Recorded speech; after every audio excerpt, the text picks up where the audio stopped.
My parents were obsessed with home movies. Every birthday, every holiday, every lost tooth was recorded on old VHS tapes. But after they passed, I found a box of tapes hidden in the attic labeled Do Not Play. I watched them anyway, and now I'm looking at my parents in their caskets and wondering whose funeral I actually attended. I grew up in a house of memories. My dad always had a camera on his shoulder. "We're capturing life, Leo," he'd say. So it never truly leaves us. After the funeral, the house felt too quiet, so I went to the attic to find some of those old tapes to hear their voices again. That's when I found the black box. It was wrapped in heavy duct tape, buried under a loose floorboard. There were 12 tapes, each marked with a year and a single word. Replacements.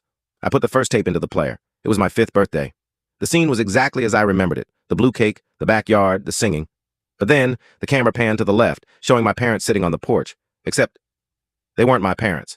The people in the video had the same clothes, the same hair, and were sitting in the same positions as my parents, but their faces were completely different. They were strangers. I watched, confused, as Stranger Dad looked into the camera and whispered, "Take 4.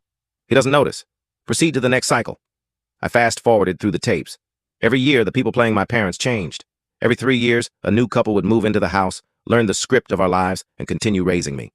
I checked the tape from 3 years ago. Finally, I saw the faces of the people I just buried, my mom and dad. In the video, they were being coached by a man in a lab coat. "The subject is 24 now," the man said, pointing at me sleeping on the sofa in the background.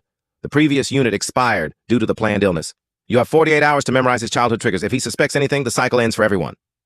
I sat in the dark, the blue light of the TV humming. I looked at the family photos on the wall. In my memory, the faces in those photos were the parents I loved. But as I looked at them now, the faces seemed to shift, like a digital glitch. I realized my parents weren't a family. They were employees, or perhaps they were something else entirely. But why? What was so important about me that it required a rotating cast of actors and a 27-year lie? Then I found a small envelope at the bottom of the box. Inside was a single Polaroid of me as a baby. On the back, in my father's handwriting, it said, "Leo, if you are reading this, the experiment has failed. Look at your reflection. Look at your ears. Look at your eyes. Now, look at the tape one more time." I rewound the 5th birthday tape to the very beginning. The camera was pointed at a mirror for a split second.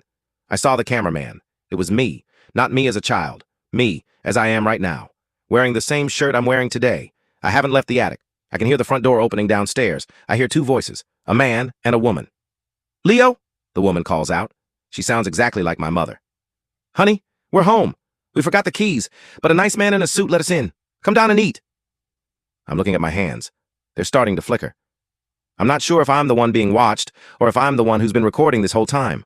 All I know is that the parents I buried 3 days ago just walked through the front door.